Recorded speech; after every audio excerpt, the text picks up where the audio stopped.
नमस्कार दोस्तों। आज शिव पुराण की कोई सत्य कथा नहीं है। आज शिव पुराण में बहुत से पुण्य कर्म हैं जो आपको बतलाए जाएंगे और हमारे पृथ्वी पर 7 महाद्वीप कौन से हैं वो बतलाए जाएंगे।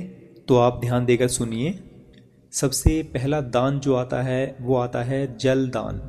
जल दान सब तरह के दान से उत्तम है और जल जो है वो आप प्रसन्नता के साथ ही दें, अन्यथा ना दें।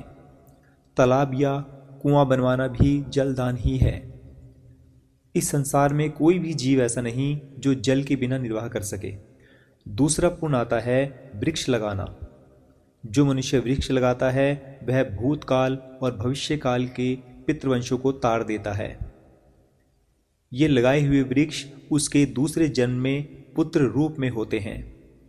अगला वचन आता है सत्य बोलें, क्योंकि सत्य ही ब्रह्मचर्य है, सत्य ही ओमकार है, सत्य ही सरस्वती भी है, सत्य से ही स्वर्ग की प्राप्ति होती है। दोस्तों, शिव पुराण में जो कुछ भी ये लिखा हुआ है ये मैं आपके सामने प्रस्तुत कर रहा हूँ। आप इसे ध्यान देकर सुने। अगला वचन आता है तप करना। मनुष्य को तप कैसे करना चाहिए? तप से ही देवलोक में आनंद मिलता है। आधुनिक युग में तप करना कठिन है परंतु असंभव नहीं। तप का अर्थ है कि मनुष्य को सूर्य देवता निकलने से पहले उठ जाना चाहिए, सात्विक आहार लेना चाहिए, उपवास करने चाहिए, किसी से ईर्ष्या नहीं करनी चाहिए, नित्य रूप से पूजा पाठ कर्म करना चाहिए। शिव पुराण में ये लिखा है कि सर्वदा पुराणों का अध्ययन करना चाहिए। जो पुराणों के ज्ञानी हैं उनके साथ अपनी बुद्धि कदापि नहीं लगानी चाहिए। जो कोई किसी भी देवता के मंदिर में धर्म की कोई भी पुस्तक दान करता है उसे अश्वमेघ यज्ञ का फल मिल जाता है।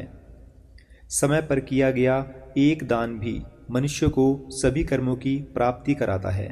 दोस्तों, अब हम पृथ्वी पर 7 महाद्वीपों के बारे में बात करेंगे।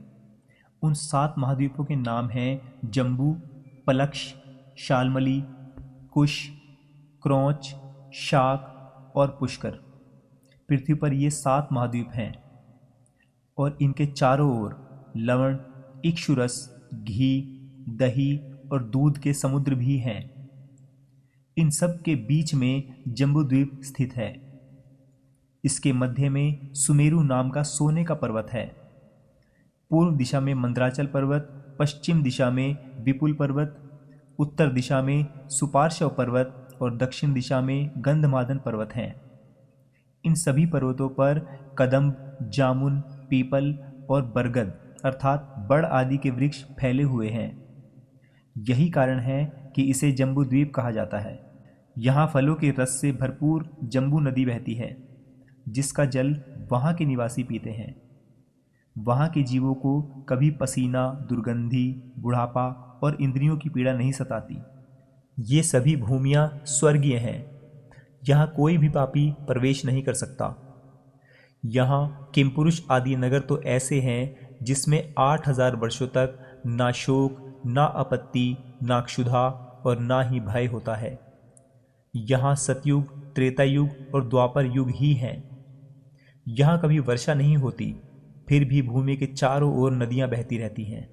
मैंने जो आपको जम्बूद्वीप के बारे में बताया, इसका जम्बूद्वीप नाम पड़ने का यह कारण भी है कि यहाँ हाथी के समान विशाल जामुन के फल होते हैं और पर्वत पर गिरते रहते हैं और चारों ओर फैले रहते हैं। सुमेरु पर्वत के पूर्व में भद्राश्व, पश्चिम में कोतुमाल और इन दोनों के बीच में कोतुमाल नाम के 2 वर्ष हैं और उन दोनों के बीच में इलावृत वर्ष है, जिसके पूर्व में चैत्र रथ नाम का वन है तथा दक्षिण में गंधमादन पर्वत का वन है, पश्चिम में विभ्राज और जिससे उत्तर में नंदन वन है। सुमेरु के ऊपरी भाग में शांतकौब नामक ब्रह्मा जी का नगर है, जो 14 योजन विस्तृत है। ब्रह्मा जी की उस पुरी में चंद्रमंडल को फोड़कर भगवान विष्णु के चरणों से निकली हुई गंगा जी गिरी है और जिसके चारों ओर सीता, अलकनंदा और चक्षुभद्रा नदी बहती है और त्रिपदगा गंगा जी को सब पर्वतों को लांघकर चारों दिशाओं में घूमती हुई समुद्र में जाकर मिल जाती है। सभी पर्वतों पर देवता के यक्ष, गंधर्व, राक्षस समूह तथा देव दानव दिन रात क्रीड़ा करते रहते हैं। तो दोस्तों, मैंने आपको शिव पुराण में ये कुछ ऐसी रहस्यमयी बातें बतलाई जो कि मेरे लिए भी अनजान थी। तो आज के लिए व्लॉग इतना ही है। अभी मुझे दीजिए इजाज़त। जय श्री राम।